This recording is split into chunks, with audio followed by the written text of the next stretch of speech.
საღამომშვიდობის, ქალბატონებო და ბატონებო, ძვირფასო სტუმრებო. მოგესალმებით ყველას. მივესალმებით საქართველოს პრემიერ-მინისტრს, ბატონ ირაკლი კობახიძეს, საქართველოს პარლამენტის თავმჯდომარეს ბატონ შალვა პაპუაშვილს, თბილისის საკრებულოს თავმჯდომარეს, მივესალმებით მთავრობის წევრებს, პარლამენტის წევრებს, ახალგაზრდებს, სპორტსმენებს ყველას. მინდა მადლობა მოგახსენოთ პირველ რიგში დღეს აქ მობრძანებისთვის, შეკრებისთვის. გულწრფელი მადლობა უნდა გადაგიხადოთ წლების მანძილზე გამოხატული მხარდაჭერისა და ნდობისთვის.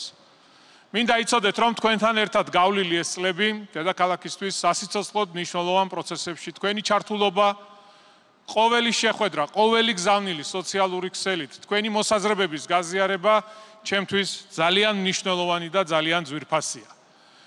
ამ მადლიერებას ჩვენ ყოველთვის გამოვხატავთ ანგარიშ ვალდებულებით, ღიაობით, სამომავლო ნაბიჯების გაცნობით.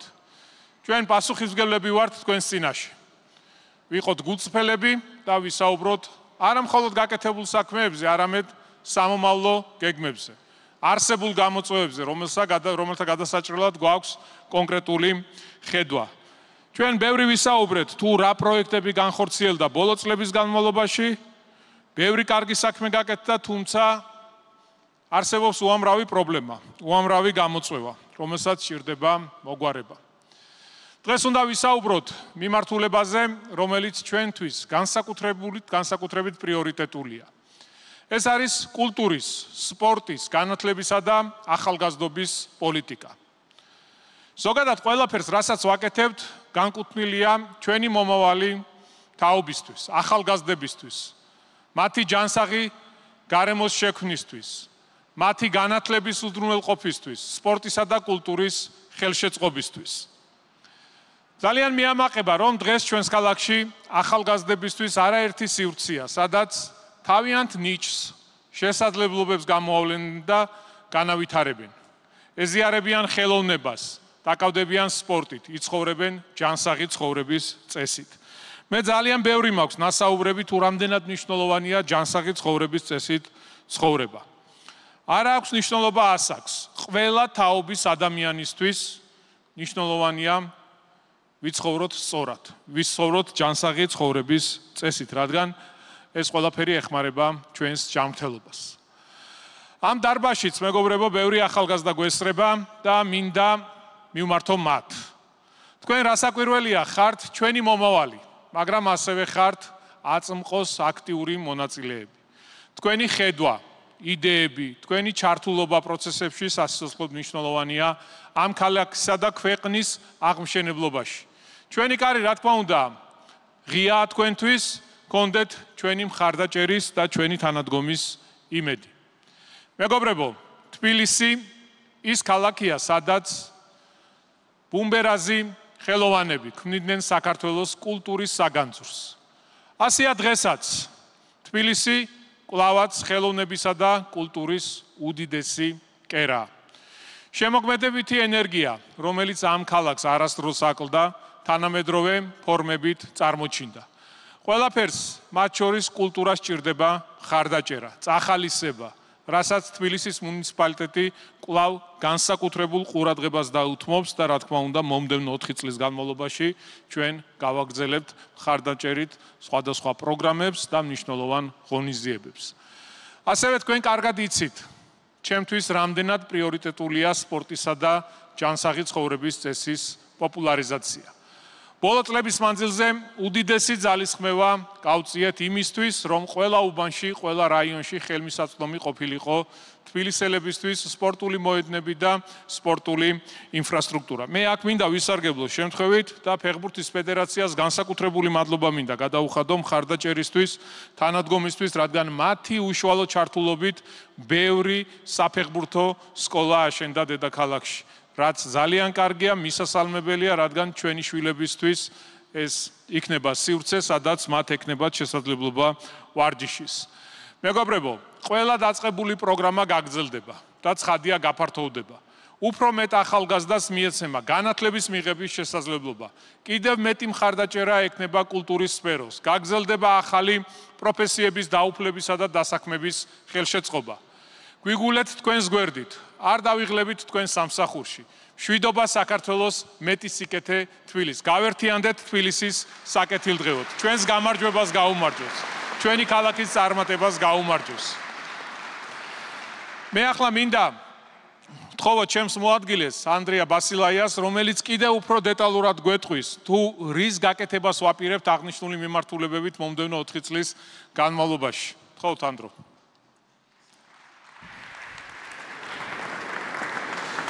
მოგესალმებით, ძვირფასო სტუმრებო, დღეს ვისაუბრებთ მორიგ მნიშვნელოვან და პრიორიტეტულ მიმართულებაზე, ვისაუბრებთ განათლების და ახალგაზრდების მხარდაჭერაზე და ვისაუბრებთ ასევე კულტურის და სპორტის მხარდაჭერაზე. განათლება არის ერთ-ერთი ყველაზე მნიშვნელოვანი ჩვენთვის და განათლების ხელშეწყობა და სწორედ ამიტომ ოპერირებს უკვე დედაქალაქში რამოდენიმე წელია და იგეგმება ამ პროგრამის გაფართოება. არის წარჩინებული მაგისტრანტის სასტიპენდიო პროგრამა, რომლის ფარგლებშიც წარჩინებული მაგისტრანტის სტუდენტები ფინანსდებიან და ასევე ძალიან მნიშვნელოვანი პროგრამა, რომელიც ითვალისწინებს ყველა იმ ახალგაზრდასთვის, ვისაც აქვს სწავლის სურვილი, აი ამ პროგრამის მეშვეობით იგი ახდენს დაბრკოლების გარეშე ამ სწავლის მიღებას 20,000-მდე სოციალურად დაუცველი სტუდენტი, შშმ სტუდენტი და ასევე მრავალშვილიანი ოჯახის სტუდენტი მიიღებს ამ პროგრამის ფარგლებში დაფინანსებას და შეძლებს სწავლას. ასევე ძალიან მნიშვნელოვანია სხვადასხვა ინიციატივები, რომელსაც ჩვენ ვაფინანსებთ, ეს არის ძალიან ბევრი ახალგაზრდული ფესტივალი, ბანაკები, სემინარები, ვორქშოპები, ყველა ის მნიშვნელოვანი და აქტუალური, თქვენთვის აქტუალური ღონისძიება, რომელსაც ჩვენ ყოველწლიურად ვაფინანსებთ და მომდევნო წლებში აქტიურად გავაგრძელებთ ამ ღონისძიებების დაფინანსებას. რაც ასევე ძალიან მნიშვნელოვანია ჩვენთვის მეწარმეობის განვითარება და ამ უნარის დანერგვა ახალგაზრდებში და სწორედ ამ მიმართულებით ჩვენ დავიწყეთ საპილოტო პროგრამა, რომლის გაფართოვებას გეგმავთ და ამ პროგრამის ფარგლებში მომდევნო წლებში 100-მდე ბიზნეს მოდელზე დაფუძნებული სამეწარმეო პროექტი დაფინანსდება. ასევე ძალიან მნიშვნელოვანი პროგრამა ისწავლე და დასაქმდი, რომელიც მოკლევადიან პერიოდში აძლევს ჩვენ თანამოქალაქეებს იმის შესაძლებლობას, რომ გადამზადდნენ და მიიღონ მოკლევადიან პერიოდში აქტუალური უნარჩვევა და რა თქმა უნდა საბოლოო შედეგი ამ ყველაფრის არის რომ დასაქმდნენ. ჩვენ აქტიურად მუშაობთ ბიზნეს სექტორთან იმისთვის რომ შევთავაზოთ გადამზადება სწორედ აქტუალურ პროფესიებში და მომდევნო წლებში ჩვენ აქტიურად გეგმავთ ციფრული ტექნოლოგიების IT მიმართულების გაძლიერებას, იმიტომ რომ ძალიან მოკლე დროში შესაძლებელია გადამზადება და მაღალი ანაზღაურების მიღება და ეს ძალიან აქტუალურია ჩვენი ახალგაზრდებისთვის. მინდა შევეხო ინფრასტრუქტურულ პროექტებს. დაიწყება მომავალ წელს გვინდა რომ დავიწყოთ ძალიან მნიშვნელოვანი და უპრეცედენტო პროექტის განხორციელება, მშენებლობა, მოძიებული არის შესაბამისი ტერიტორია და შემუშავებულია შესაბამისი პროექტი, რომელიც განთავსდება 3 ჰექტარ ფართობზე კოჯრის ცენტრში. ეს იქნება ერთგვარი უპრეცედენტო რეგიონში უპრეცედენტო ცენტრი ახალგაზრდებისთვის, რომელიც მოეწყობა თანამედროვე ინფრასტრუქტურით. ტერიტორიაზე აშენდება საცურაო აუზი, სპორტული ინფრასტრუქტურა, აუდიტორიუმი, ბიბლიოთეკა, სხვადასხვა ბანაკის ტიპის დასარჩენი ახალგაზრდებისთვის. ეს იქნება ადგილი, რომელიც წლის ნებისმიერ პერიოდში შეთავაზებს ახალგაზრდებს მათთვის აქტუალურ და საინტერესო თემატიკის ღონისძიებებს და რა თქმა უნდა გვაქვს იმის ამბიცია, რომ აღნიშნული ახალგაზრდული სოფელი იყოს რეგიონალური მნიშვნელობით. და როგორც უკვე გითხარით, მომავალ წელს გეგმავთ აღნიშნული პროექტის მშენებლობის დაწყებას. ასევე გვინდა განვახორციელოთ 2 ახალგაზრდული ცენტრის მშენებლობა ჩუღურეთში და დიღმის რაიონში და ასევე 5 არსებული ცენტრის რეაბილიტაცია გვაქვს დაგეგმილი. სპორტი, როგორც ახსენმა ბატონმა მერმა, ძალიან მნიშვნელოვანია ჩვენთვის სპორტის ხარდაჭერა, როგორც პროფესიონალური სპორტსმენების, ასევე ჩვეულებრივი მოქალაქეების, რომლებიც ჩვენი მიზანია რაც შეიძლება მეტი მოქალაქე ჩავრთოთ ჯანსაღის ცხოვრების წესში და სწორედ ამ მიზნით გვინდა რამოდენიმე ახალი პროგრამა შემოგთავაზოთ. პირველი ეს არის ბავშვთა სპორტის განვითარება. ჩვენთვის მნიშვნელოვანია რომ ადრეული ასაკიდან გქონდეთ ბავშვებს წდომა და ახალგაზრდებს წომა სპორტზე, ჯანსაღის ცხოვრების წესზე და სწორედ ამ მიზნით ჩვენ ვიწყებთ საპილოტო პროექტს, რომელიც კვლევაზე დაფუძნებულ 10 ყველაზე მოთხოვნად სპორტულ სახეობებში შესთავაზებს 15 წლამდე ასაკის ბავშვებს უფასო სპორტს.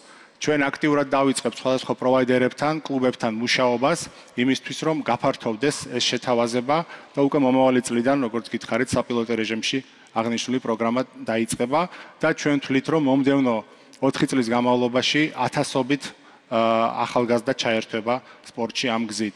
ასევე გავაგრძელებთ სპორტში ჩართული ბავშვების და ახალგაზრდების ფიზიკურ სკრინინგს და ჯანმრთელობის შემოწმებას იმისთვის, რომ ავირიდოთ სამომავლო ტრავმები და ასევე აქტიურად გავაფართოვებთ სპორტი უფროსი თაობისთვის. ეს არის პროგრამა, რომელიც აძლევს შესაძლებლობას 60+ მოქალაქეებისთვის, რომ ისარგებლონ სრულიად უფასოდ მუნიციპალური სერვისები და ასევე ბოლო პერიოდში მოთხოვნიდან გამომდინარე დავამატეთ კერძო ობიექტები და აღნიშნული პროგრამა კიდევ უფრო გაფართოვდება. ჩვენ ძალიან აქტიურად ვაფინანსებთ, როგორც უკვე ვახსენე, პროფესიონალურ სპორტსმენებს, მხარს უჭერთ ჩვენ გუნდებს. 1000-ზე მეტი პროექტი დაფინანსდება მომდევნო წლებში. პრაქტიკულად დედაქალაქში არ ტარდება ტურნირი, შეჯიბრი თუ სხვა ღონისძიება, რომელსაც ჩვენ არ უჭერთ მხარს. ასევე აქტიურად სპორტის სამინისტროსთან ერთად ვახდენთ სხვადასხვა გუნდების და ფედერაციების აღჭურვას ეკიპირებით. გაგრძელდება ჩვენი წარჩინებული სპორტსმენების წახალისება და ეს არის იმ მნიშვნელოვანი წახალისების ზემოდან დაწესებული ჯილდო, რომელსაც ცენტრალური ხელისუფლება ახორციელებს. ასევე გაგრძელდება მწვრთნელების და წარმატებული ბავშვი სპორტსმენების მხარდაჭერის და სტიპენდიის პროგრამა და აქტიურად გავაგრძელებთ ქალთა სპორტის და პარასპორტის განვითარებას. შეგახსენებთ, რომ მუნიციპალიტეტი უწევს ოპერირებას რეგიონში უნიკალურ პარასპორტის ცენტრს, რომლის მეშვეობით ასობით პარასპორტსმენი გადის გადამზადებას. ანდრო, აქ მინდა ჩავერთო. სპორტსმენებს ჰქონდათ არნახული შედეგები და წარმატება. აბსოლუტურად ყველა მიმართულებით. დაწყებული ფეხბურთით, რაგბი, კალათბურთი, ფრენბურთი, ხელბურთი, ჭიდაობა, ძიუდო, ეხლა აღარ გავაგრძელებ, არ მინდა რომელიმე გამორჩეს. ეს წარმატებაც ხადია შემთხვევით არ მოსულა. რა თქმა უნდა, პირველი და ყველაზე მნიშვნელოვანი არის, რომ იქმნება ქვეყნის მასშტაბით ყველა რეგიონში, რაიონებში, ქალაქებში შესაბამისი ინფრასტრუქტურა სპორტის სხვადასხვა სახეობისთვის. უამრავი საცურაო აუზი გაიხსნა, საფეხბურთო სკოლები, საჭიდაო დარბაზები. ეს არის ძალიან მნიშვნელოვანი, რომ ჩვენს სპორტსმენებს ჰქონდეთ ყველანაირი პირობა იმისთვის, რომ მხოლოდ და მხოლოდ სპორტზე იფიქრონ, მხოლოდ და მხოლოდ რომ ნორმალურ გარემოში შეძლონ ვარჯიში და რა თქმა უნდა, წარმატება გარდაუვალია. კიდევ ერთხელ მინდა ვისარგებლო შემთხვევით, მადლობა უთხრა ჩვენს სპორტსმენებს იმ მიღწევებით, იმ წარმატებებით, რითაც ბევრი ქართველი გაახარეს და რა თქმა უნდა, აღნიშნული მხარდაჭერის პროგრამები მომავალშიც გაგრძელდება, თუნდაც ჩვენი მუნიციპალიტეტის მხრიდან. რა თქმა უნდა, გავაგრძელებ სპორტის მხარდაჭერით, მინდა გაგაცნოთ რამოდენიმე მნიშვნელოვანი ინფრასტრუქტურული პროექტი. ჩვენ რამოდენიმე დღის წინ დავაანონსეთ დიღმის მასივში მორიგი მულტიფუნქციური ცენტრის მშენებლობა, აღნიშნული პროექტი უკვე შესყიდული გვაქვს და პროექტის ფარგლებში მოეწყობა ახალი მულტიფუნქციური ცენტრი, რომელიც აღიჭურება აუზით, ტენისის კორტებით და სხვა ყველა იმ მნიშვნელოვანი ატრიბუტიკით, რომ შესთავაზოს დიღმის მასივს სრულყოფისი მომსახურეობა, რომელიც უკვე ჩვენ არსებულ ორ მულტიფუნქციურში გვაქვს. ასევე გლდანის რაიონში ყოფილი სტადიონი ამერის ტერიტორიაზე, საფეხბურთო ბაზის ტერიტორიის აღდგენა გვინდა სრულად. მოხდება მოედნების რეაბილიტაცია და ზოგადად ტერიტორიის მოწესრიგება. ასევე დავაანონსეთ ბაგებში მულტიფუნქციური ცენტრის მშენებლობა, რომელშიც განთავსდება ღია ტიპის აუზი, ასევე დახურული ტიპის მოედანი და ღია პადელის კორტები. ასევე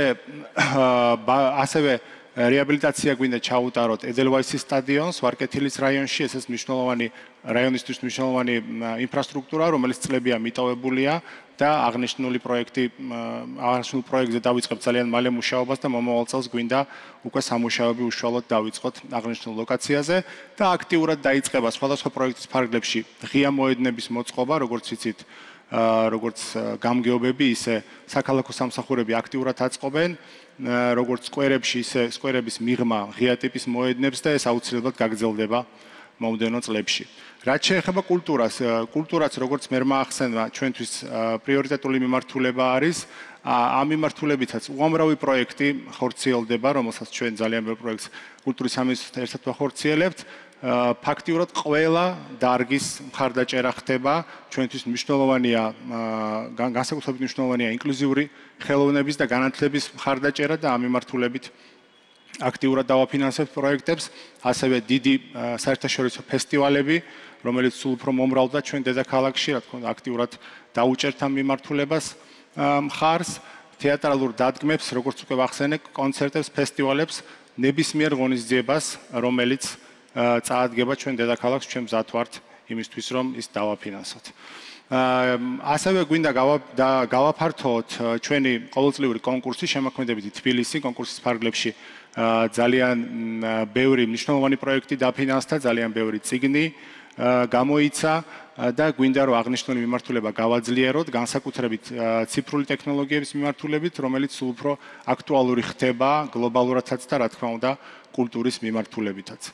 რაც შეეხება ინფრასტრუქტურულ პროექტებს, გვინდა წარმოგიდგინოთ ახალი საინტერესო პროექტი გუდიაშვილის მოედანზე, სადაც ისტორიულად იყო ბიბლიოთეკა, გვინდა აღვადგინოთ ეს შენობა და შიგნით მოეწყოს თანამედროვე და საჯარო ხელოვნების ცენტრი, ეს იქნება ერთგვარი მუნიციპალური გალერეა, რეზიდენციები არტისტებისთვის, სახელმწიფო ბიბლიოთეკა და აღნიშნულ პროექტზე ჩვენ ძალიან მალე დავიწყებთ მუშაობას იმისთვის, რომ კიდე ერთი მნიშვნელოვანი კერა შეემატოს თბილისის კულტურულ ცხოვრებას და გაგრძელდება მუზეუმების რეაბილიტაცია.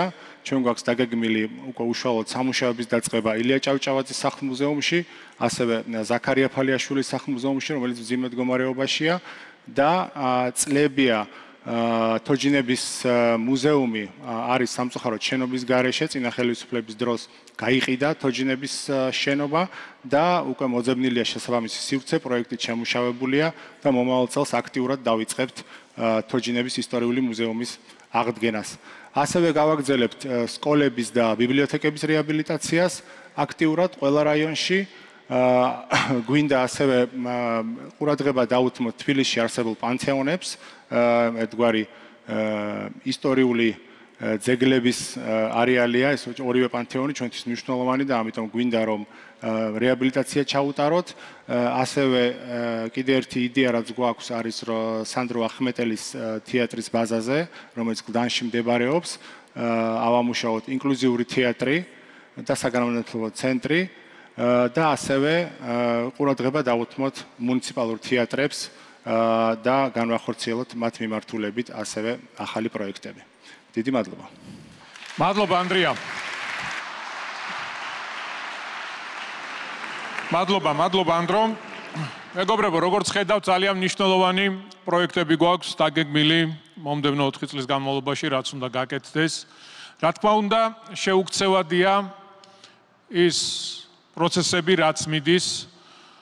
პროექტები, რომელიც უნდა განხორციელდეს, უნდა გაკეთდეს ჩვენი ქალაქისთვის, თუმცა ყველაზე მთავარს ვიტყოდი, რა თქმა უნდა, შეუძლებელი იქნებოდა ამ ყველაფერზე საუბარი დღეს, რომ ჩვენ მშვიდობა არ გქონდეს ქვეყანაში. ეს არ არის მხოლოდ მუნიციპალიტეტის თემა, ყველაფერი კომპლექსურია. ერთმანეთზე არის დამოკიდებული. ის რომ დღეს ჩვენ გვაქვს ქვეყანაში სიმშვიდე, მშვიდობა, ქვეყანა ეკონომიკურად ვითარდება, რა თქმა უნდა ეს გვაძლევს იმის შესაძლებლობას, რომ ვისაუბროთ ამ ტიპის პროექტების განხორციელებაზე. რა თქმა უნდა გავაგრძელებთ ინფრასტრუქტურულ სამუშაოებს, გზების, გამზირების რეაბილიტაციას, განახლებას. რა თქმა უნდა გავაგრძელებთ ახალი ბაღების მშენებლობას, ახალი საფეხბურთო სკოლების მშენებლობას, გავაგრძელებთ მხარდამჭერას სტუდენტებისთვის, სოციალურ პროგრამებს გავაგრძელებთ, ჯანდაცვის პროგრამებს. ამაზე ასე თამამად რო ვსაუბრობ, შესაძლებლობას მაძლევს ჩვენი გუნდი. ქართული ოცნება დემოკრატიული საქართველო, რომელიც წარმოადგენს დღეს ხელისუფლებას. და ეს არის ძალიან დიდი ზურგი ჩვენთვის, მუნიციპალიტეტებისთვის, რა თქმა უნდა, ასევე დედაქალაქისთვის და პირადად ჩემთვის, რომ ასე თამამად ვსაუბრობ ამ მნიშვნელოვან და მასშტაბურ სამუშაოებზე. მე მინდა ვისარგებლო შემთხვევით და ამ ხარდაჭერისთვის, თანადგომისთვის პრემიერ-მინისტრს მადლობა გადაუხადო ბატონ ირაკლი კობახიძეს, იმიტომ რომ ცენტრალური ხელისუფლების მხარდაჭერით და თანადგომით, მეგობრებო, წარმოუდგენელია, შეუძლებელია ამ მასშტაბის პროექტებზე საუბარი მადლობა პარლამენტის თავმჯდომარეს შალვა პაპუაშვილს, თითოეულ პარლამენტარს მხარდაჭერისთვის, თანადგომისთვის, იმიტომ რომ რეფორმების გარეშე, ახალი საკანონმდებლო ინიციატივების გარეშე, რეფორმების გარეშე წარმოუდგენელია, უბრალოდ შეუძლებელია სხვანაირად იყოს ჩვენი დედაქალაქი წარმატებული. მე კიდე როგორც რიგითი თბილისელი ამ ქვეყნის მოქალაქე მზად ვარ ვემსახურო ჩემს ულამაზეს დედაქალაქს, ვემსახურო თბილისელებს, ძალიან დიდი პატივია. უდიდესი პასუხისმგებლობაა ჩემთვის და მადლობელი ვარ ღმერთის, რომ მომცა იმის შესაძლებლობა, რომ ვიყავ თბილისელების სამსახურში. ძალიან დიდი მადლობა მობრძანებისთვის, გისურვებთ წარმატებას და მინდა პატარა ვიდეო შემოგთავაზოთ. მადლობა. კახა კალაძის მერობის პერიოდში 2018 წლიდან დღემდე განხორციელდა 850 საგანმანათლებლო და ახალგაზრდული ინიციატივა, 2000 კულტურული ღონისძიება, 300 პროექტი კონკურსის, შემოქმედებითი თბილისი პარკებში, 140 პროექტი ინკლუზიური ხელოვნებისა და განათლებისათვის. სწავლა დაუფინანსდა 19000-ზე მეტ სოციალურად დაუცველ, 4000-მდე მრავალშვილიანი